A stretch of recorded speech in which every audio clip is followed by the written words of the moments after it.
새로운 복음의 전진기지인 안디옥의 복음을 위한 헌신자들의 준비된 모습을 소개한 이 사도행전을 쓰고 있는 누가는 다시 예루살렘의 박해와 교회의 모습을 삽입해서 역시 복음의 발원지이자 이 일에 먼저 선택을 받은 사도들에 대한 관심을 접지 않는 것을 오늘 본문에서 봅니다.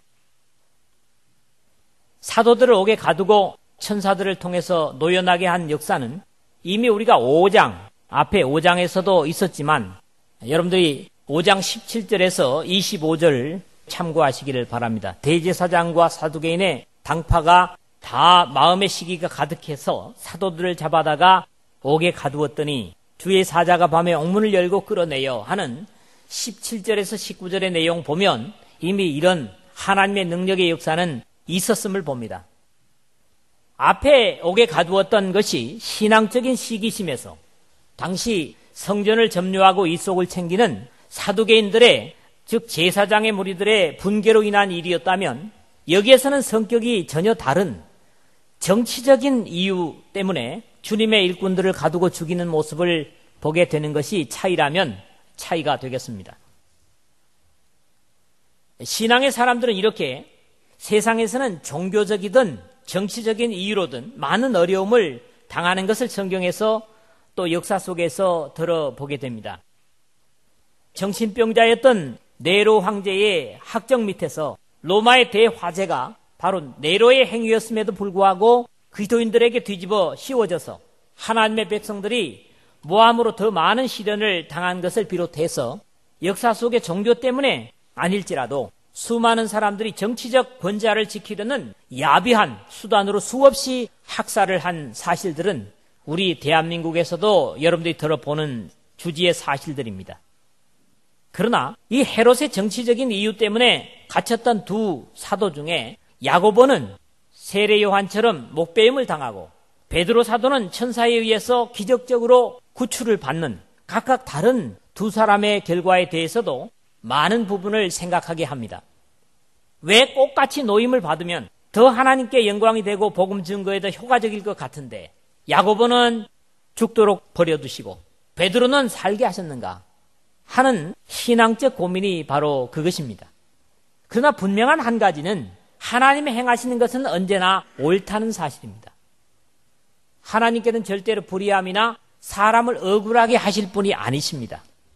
사람의 보기에나 판단해서 볼 때는 불공평하게 보이는 일들이 궁극적으로 절대적이신 하나님의 의지에 의해서 행해지는 것이기 때문에 믿음의 사람들조차도 불평해서는 안 된다는 사실입니다. 아니 내가 야고보처럼 불이익을 당하고 죽임을 당할지라도 거기에 불평이 있어서는 안 된다는 말씀이죠.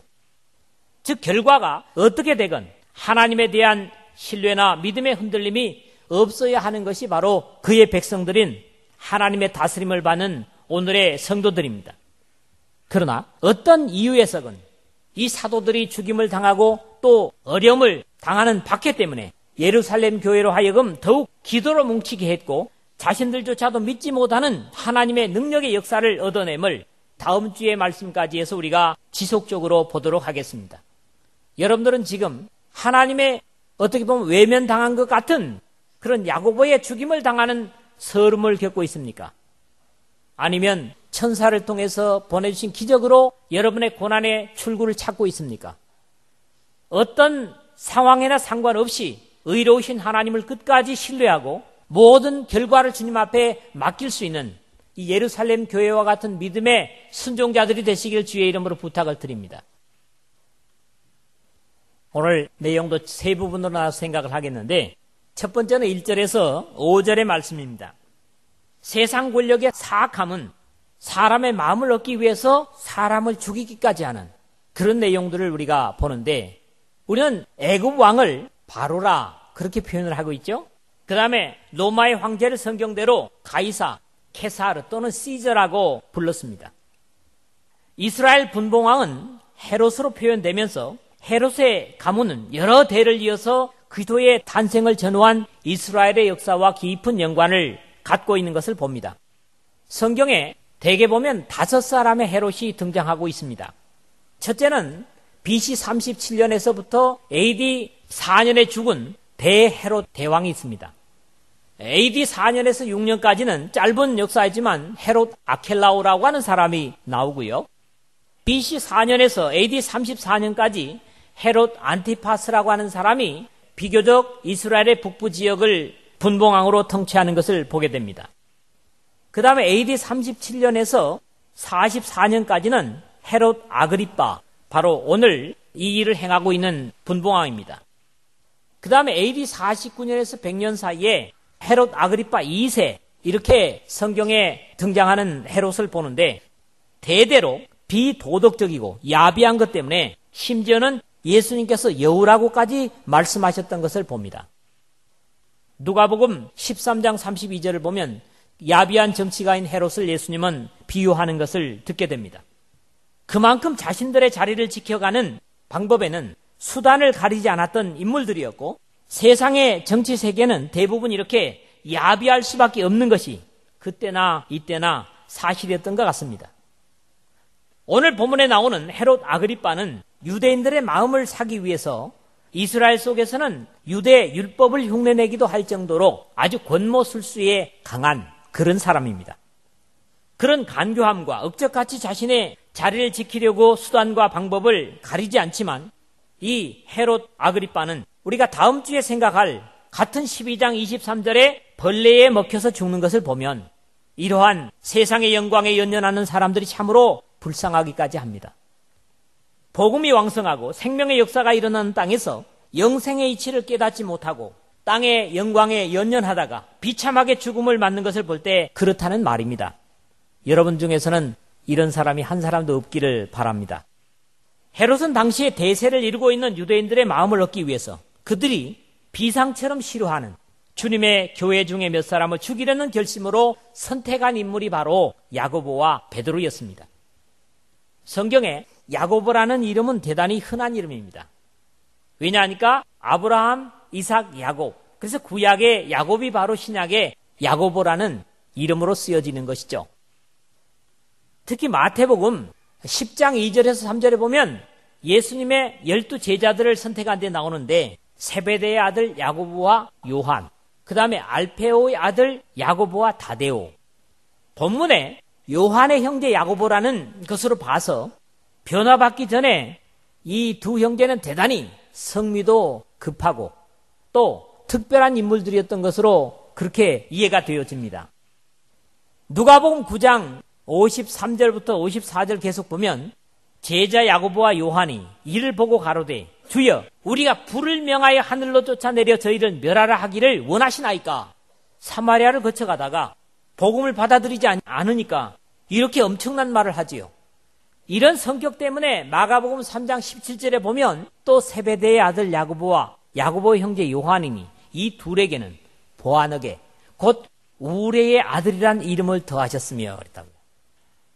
마가복음 10장 35절 45절에 보는 대로 정치적인 욕망도 대단했던 그런 인물로 나타납니다. 물론 이들이 성령의 체험을 하지 못했기 때문에 그랬다고도 볼 수 있겠지만 말이죠. 세베대의 아들 야고보와 요한 이 두 사람이 여짜오되 주의 영광 중에서 우리를 하나는 주의 우편에 하나는 좌편에 앉게 하여 주옵소서. 이렇게 37절에 예수님께 청원을 하고요. 그 다음에 38절에 39절을 보면 예수께서 가라사대 너희 구하는 것을 너희가 알지 못하는도다.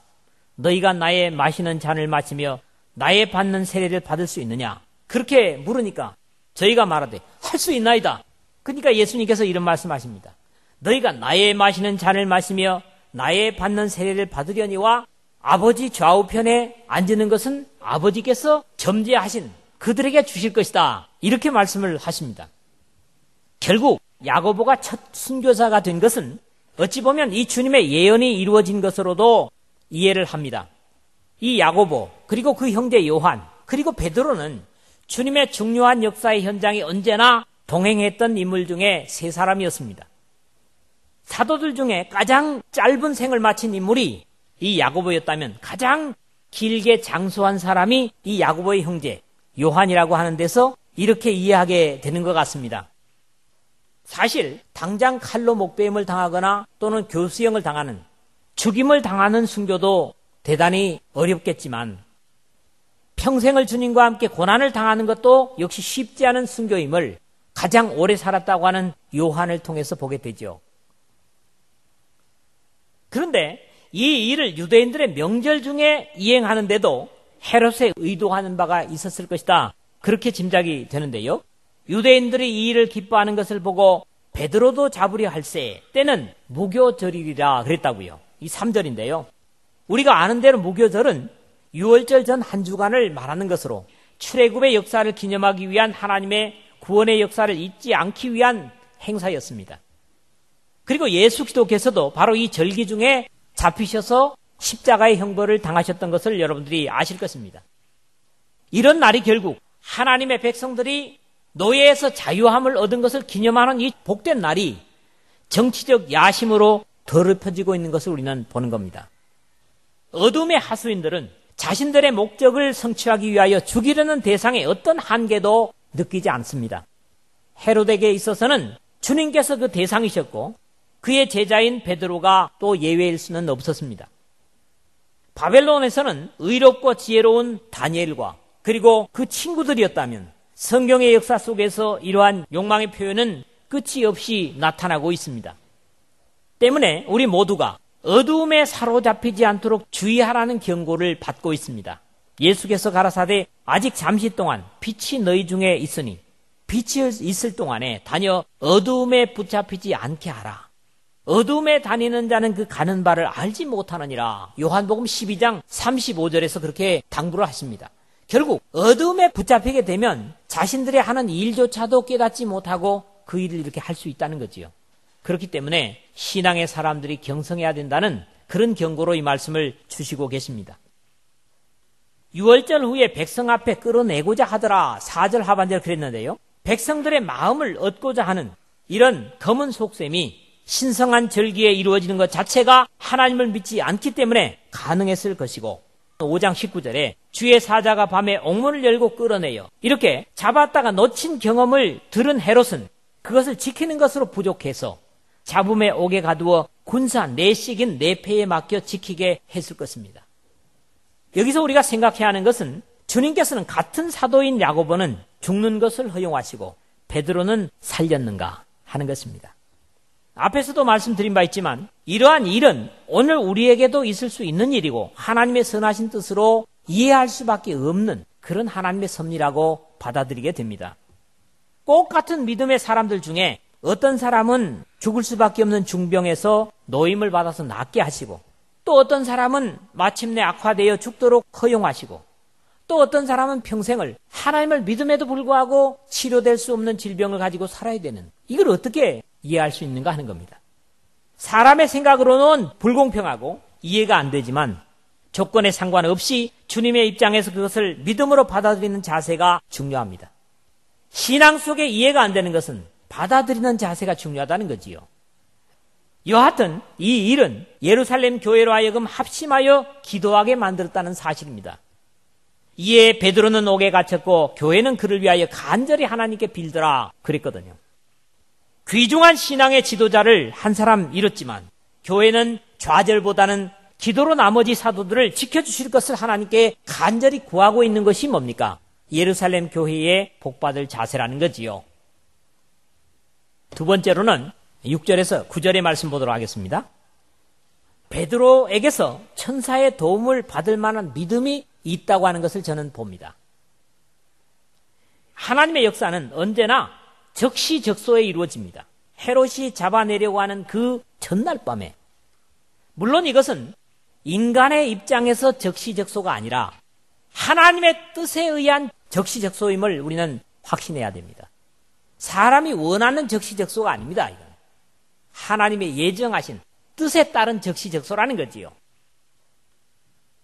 무교절기 중에 며칠일지는 정확하게 나타나 있지 않지만 베드로는 몇 날을 감옥에 군사들에게 손이 묶인 채로 보냈고 행여 있을 탈옥을 방지하기 위해서 베드로를 군사 틈에 묶어두는, 쇠사슬로 묶어두는 것에 만족하지 않고 겹겹으로 보초를 세우고 있음을 누가는 자세히 기록하고 있는데 베드로가 탈주하는 경로를 보면 여러분들이 볼 수가 있습니다. 하나님께서 천사를 통해서 베드로를 석방하십니다. 그런데 이 역사가 이루어지기 전에 하나님께서 천사를 동원하실 만한 믿음을 베드로에게서 볼 수 있다는 겁니다. 우리 믿는다는 사람들조차 어려운 일이 생기면 우왕좌왕합니다. 또 다른 말로 뭐라고 합니까? 좌불안석한다고 합니다. 앉았다가 일어섰다가 앉아있질 못합니다. 가장 정확한 우리 표현으로 갈팡질팡합니다. 그런데 베드로가 두 군사 틈에 두 쇠사슬에 매여 누워 자는데 파수꾼들이 문 밖에서 옥을 지키더니, 이 내용을 한번 보십시오. 상상을 해보세요. 참으로 믿음의 사람답습니다. 어떻습니까? 요즘 말하자면 수갑을 옆에 두 군사에게 채운 상태입니다. 그런데 그런 상태로 누워 자고 있는 거예요. 불신의 눈으로 보면 뭐 이미 체념해서 그러겠지, 그렇게 생각할 수도 있지만, 베드로는 인생을 체념한 사람답지 않은 평안함에 있기 때문에 그 밤에 잠을 잘 수 있었을 것이다. 그렇게 저는 이해를 했습니다. 그러므로 여호와께서 그 사랑하시는 자에게 잠을 주시는도다 하는 시편 127편 2절 하반절의 말씀은 어떤 조건에 상관되는 말씀이 아닙니다. 바로 베드로와 같은 이러한 조건에서도 평안히 잠을 잘 수 있는 것이 하나님의 백성들의 특권입니다. 특히 천사가 나타나서 옆구리를 쳐서 깨우는 것을 보면 얼마나 깊이 자고 있었는가를 짐작하게 하고, 베드로가 천사를 따라가면서까지 환상을 보는가 생각하는 것을 보면 참으로 편안한 잠을 자고 있었다는 사실을 실감할 수 있습니다. 그리고 이 잠결에서도 부정하지 않고 천사의 지시를 철저하게 순종하고 있다고 하는 사실입니다. 급히 일어나라 하는 말에 순종하자 쇠사슬이 수갑이 그 손에서 벗어지더라 하는 기적을 맛보게 되는 것입니다. 기적은 언제나 순종의 사람들에게 일어납니다. 믿습니까? 천사는 계속 베드로에게 지시를 합니다. 띠를 띠고 신을 들매라 하거늘 베드로가 그대로 하니 천사가 또 가로되 겉옷을 입고 따라오라 한데, 8절에 그랬어요. 상황적인 면에서 과거의 베드로라면 바다 위로 오라 하시는 주님의 말씀에 바람을 보고 빠져갔던 것처럼 옆에 군사들을 보면서 이렇게 얘기할 수 있었을 거예요. 과거의 베드로 같으면 안 되겠는데요? 라고 부정할 수 있는 상황이었지만, 하라 하는 천사의 지시에 묵묵히 그대로 하니 라는 철저한 순종이 하나님의 놀라운 기적을 고백하게 되는 이유였음을 봅니다. 그런데 그게 언제라고요? 백성들에게 끌어내서 야고보처럼 죽이려고 하는 그 바로 전날 밤이라고요.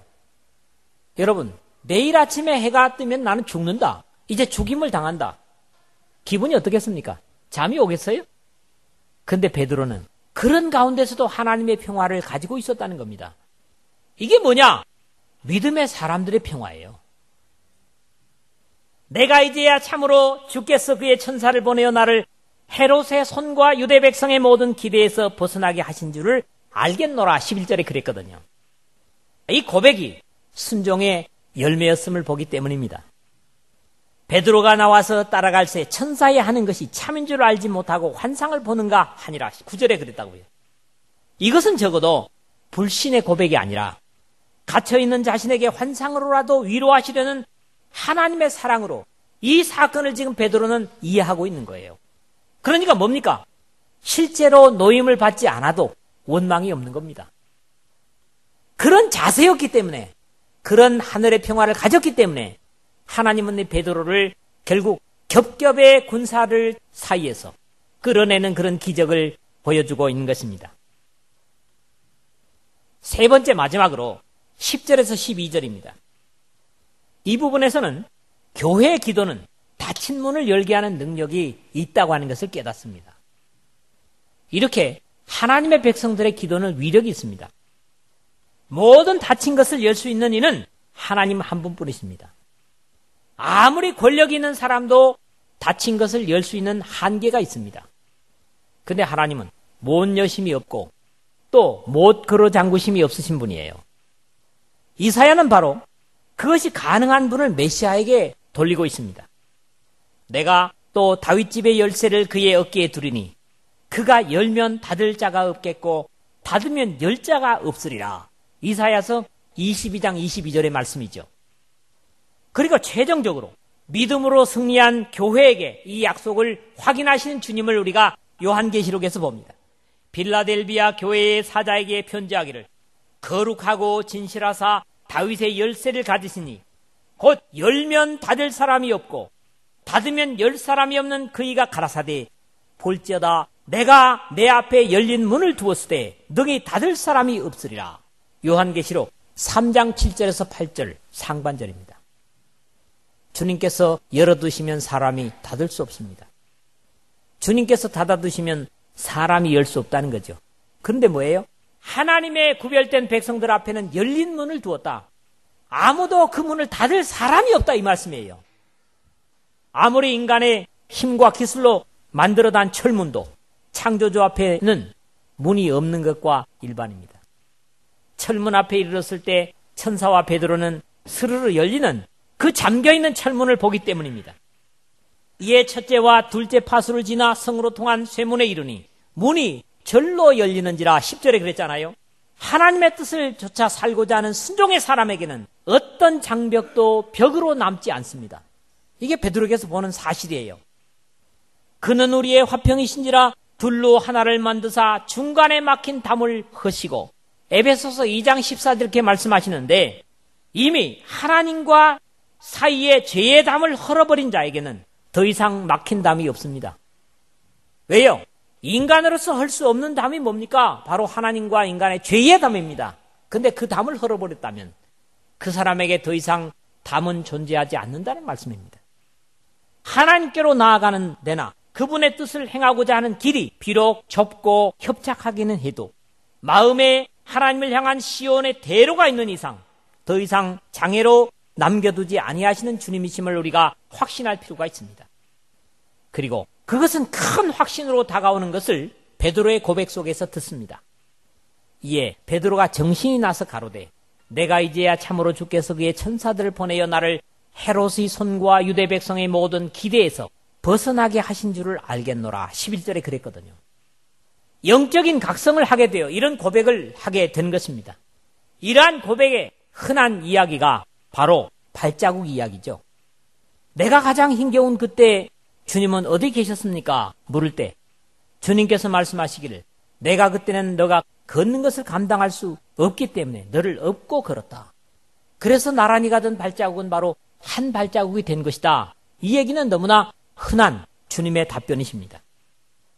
그의 천사를 보내어 나를 헤롯의 손과 유대 백성의 모든 기대에서 벗어나게 하신 줄을 알겠노라.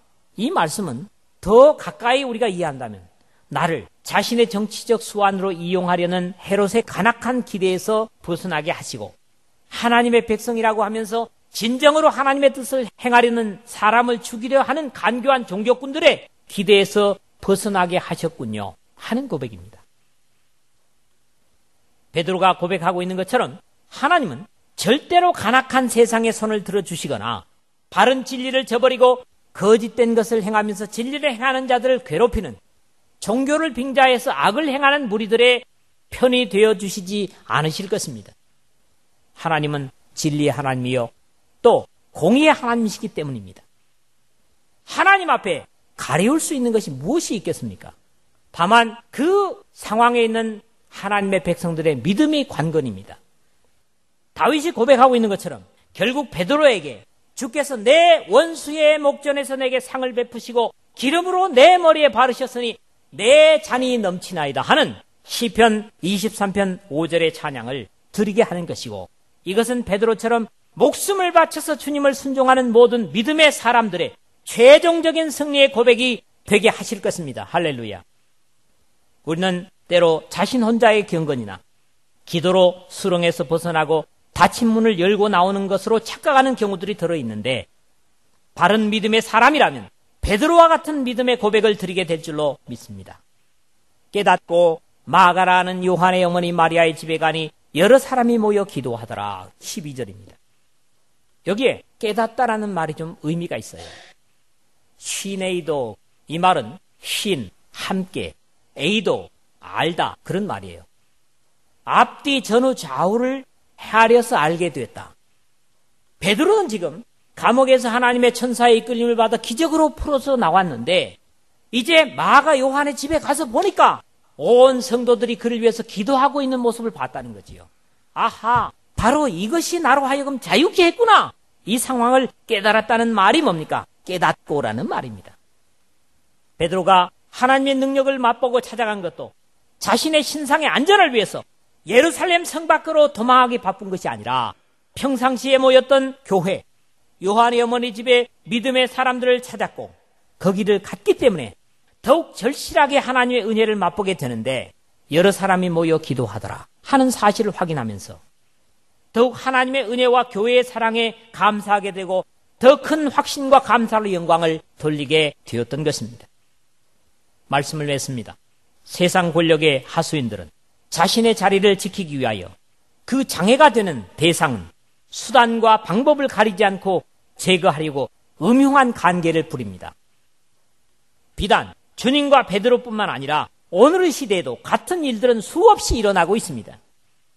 이런 이유에서 하나님의 빛의 도구인 교회는 세상의 간악함에 길들거나 이용당해서는 안 되고 그렇지 않기 위해서는 죽거나 살거나는 주님께 맡기고 힘을 합하여 기도하고 주님께 의지할 필요가 있습니다. 비록 우리의 이성으로 판단이 불가능한 위기를 당한다고 할지라도 주님을 의지함으로 우왕좌왕하지 말고 의연할 필요가 있습니다. 다만 주님을 순종하는 곳에 우리를 묶었던 사슬들은 벗어지고 가로막힌 장벽은 열리게 되어 있습니다. 그럴 때 비로소 하나님의 역사를 확인하며 감사할 이유를 찾게 되고 구원의 감격을 실감하게 되는 것입니다. 하나님은 절대로 악한 자의 손을 들어주시지 않고 목숨을 걸고라도 자신을 순종하는 자의 손을 최종적으로 들어주실 것입니다. 그러나 그것은 주님의 은혜와 함께 신앙하는 모든 지체들의 합력하는 기도와 사랑으로 완성됨을 알고 스스로의 경건을 과시하지 말고 자랑하는 자는 이것으로 자랑할지니 곧 명철하여 나를 아는 것과 나 여호와를 사랑하고 정의와 공의를 땅에 행하는 자인 줄을 깨닫는 것이라. 나는 이 일을 기뻐하노라 여호와의 말씀이니라 하는 예레미야 9장 24절을 참고해야 될 것입니다. 오늘도 예루살렘 교회의 야고보가 죽임을 당하고 베드로가 하나님의 기적을 통해서 노임을 받는 역사는 하나님이 살아계시고 그의 성도들이 이 역사에 존재하는 한 지속적으로 있을 수 있습니다.